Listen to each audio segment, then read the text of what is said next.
It's the Prison News Podcast on Spreaker.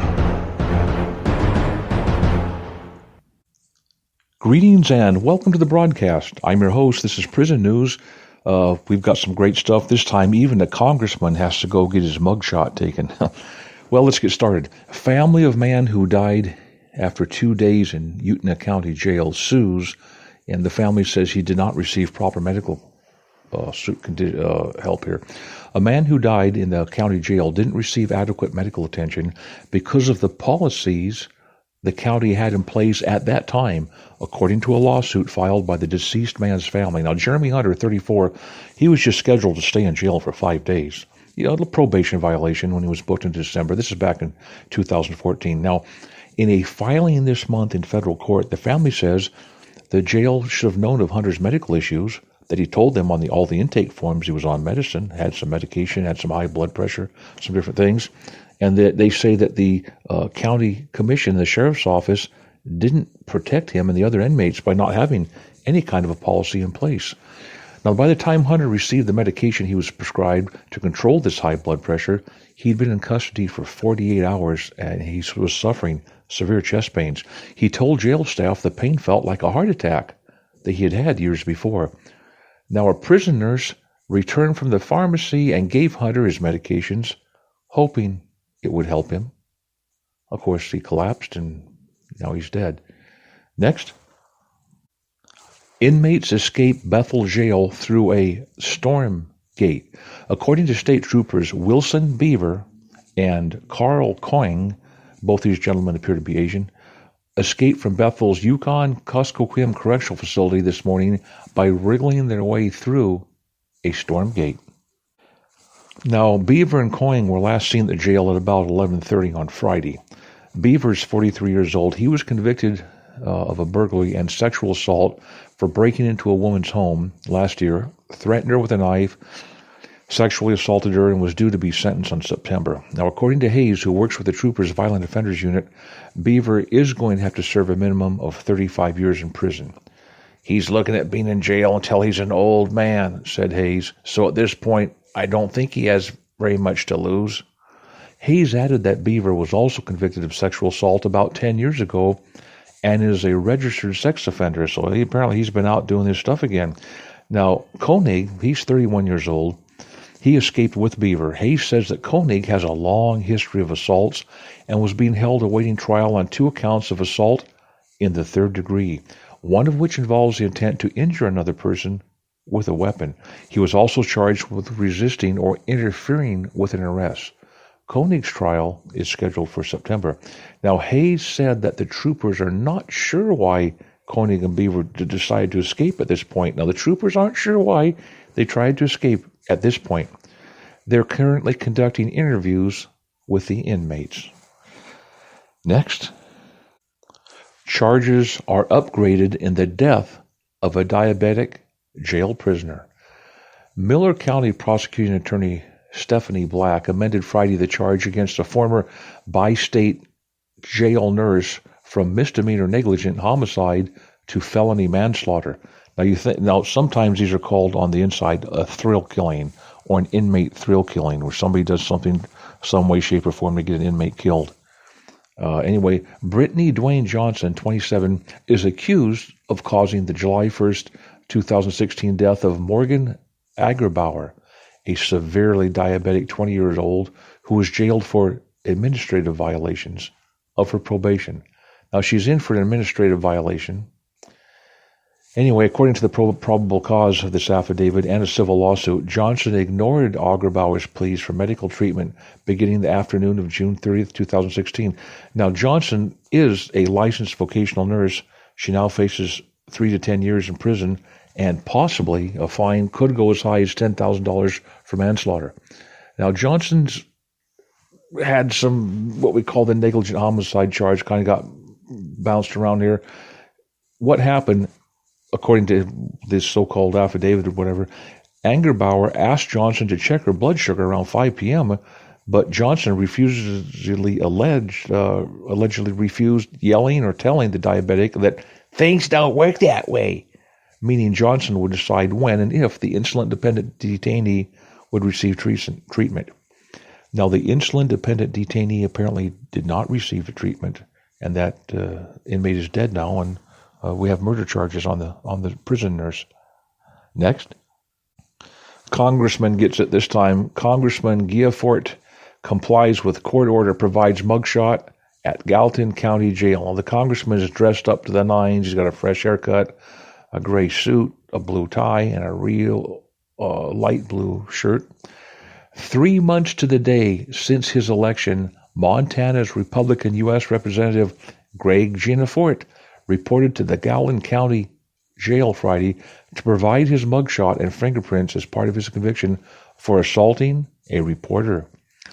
According to jail records, Gianforte was booked at the Gallatin County Detention Center at about 6:37 a.m. That's kind of early. Last week, Gallatin County, do you think you could go down at 6 in the morning and have them be ready for you? Do you think if you said, hey, I'm coming down, be ready for me at 6 in the morning to take my prints, I'm coming down. I think you might have to wait till after 8 o'clock if you're a regular person. Who knows? Last week, Gallatin County Justice Court Judge Rick West ordered that Gianforte report to the jail to provide booking information. No later, he was told, than September 15th. Gianforte, you may remember, pleaded guilty to a misdemeanor assault for body slamming a Guardian newspaper reporter by the name of Ben Jacobs on the eve of Montana's special election in May. The incident, that was back there when Gianforte is actually right by his campaign headquarters over there on Discovery Drive. He refused a follow-up interview with detectives. Okay, these things happen. Part of a 6-month deferred sentence, Judge West imposed. Gianforte was sentenced to complete 40 hours of community service and 20 hours of anger management and come up with $385 for the body slam. Now, Lowenstein, he's a community director for the Democratic Party. Sometimes they call rabble-rouser. Roy Lowenstein. He criticized Gianforte's efforts to avoid taking a mugshot. Okay. And he said, being booked for committing assault is routine criminal procedure, but Congressman Gianforte wasted months and months for preferential treatment for himself when he could have been working to help Montana families, Lowenstein wrote in a statement. And he still hasn't explained his position on a health care bill that would force Montanans to pay for more or less health coverage. Ultimately, his conviction is just another part of his failed record he'll have to explain to Montanans next year. Next, inmate death at Fresno, California County Jail is under investigation. Fresno County officials are investigating an inmate death early Friday morning. The Fresno County Sheriff's Homicide Unit and Fresno County District Attorney's Office are investigating the death of Francisco Abel de la Rosa, 38, of Fowler, California. As they looked, they couldn't find a lot, and so basically that's the end of the article. We're going to try to follow up on this one a little bit. It's fairly new. There's virtually no details. Next, ex-Northwestern professor wants to teach while in jail. Now listen to this one. You wonder why people tune in here to Prison News. An article like this can make the whole day. The former Northwestern University professor accused in the savage and grisly slaying of a Chicago man as part of a murder-suicide sexual fantasy hopes to teach while he's behind bars. Wyndham Latham's attorney said the 43-year-old wants to fill a teaching position inside the jail where he's being held. If he could use his background training to help others, he would like to do so, Adam Shepard said. Latham, a 46-year-old Oxford employee, Andrew Warren, were ordered held without bond this week in the gruesome stabbing death of a 26-year-old hairdresser that prosecutors said was plotted online, actually in a chat room where these guys came up with this sexual killing, they call it. Authorities said the suspects committed the crime as part of a sexual fantasy of, quote, killing others and then, quote, killing themselves, unquote, alleging that the men ultimately planned to kill each other, with Warren shooting Latham as Latham stabbed Warren after committing several murders. So these guys had murder on the brain. Once in custody, prosecutors said Warren confessed to plotting the murder-suicide fantasy and admitted there was a plan to kill another victim the morning after Trenton Cornwell Journalo's death. But before they could, Warren and Latham fled sparking a 9-day nationwide manhunt, during which officials said that Latham sent a video message to friends and family members allegedly apologizing for his involvement in the crime. Now, they were both taken into custody, and the former professor, they say that his statements hinge on something he said to police. Well, I don't know how your statements hinge on something that stays to police. Almost daily, we have people who are expressing interest in their support, said of Dr. Latham, says Shepard.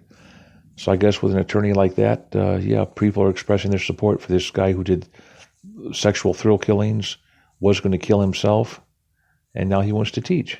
Okay. Next. This one is pure cornpone. Janesville. Rock County jail inmates trade cells for seeds. When Donald Stevens was found guilty on charges of burglary and theft for breaking into his uncle's shed, he didn't know he would end up pulling weeds while serving time. But that pulling weeds became a regular part of his required 85 hours of community service through the Rock County Education and Criminal Addiction Program, Stevens said.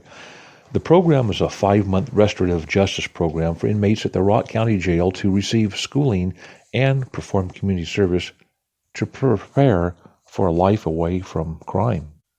Now, they get a picture of about 12 of these inmates, all males, are working with what they call a master gardener, learning how to pull weeds, of course. And the community members then have a chance to attend an open house of the garden and get a tour from the inmates.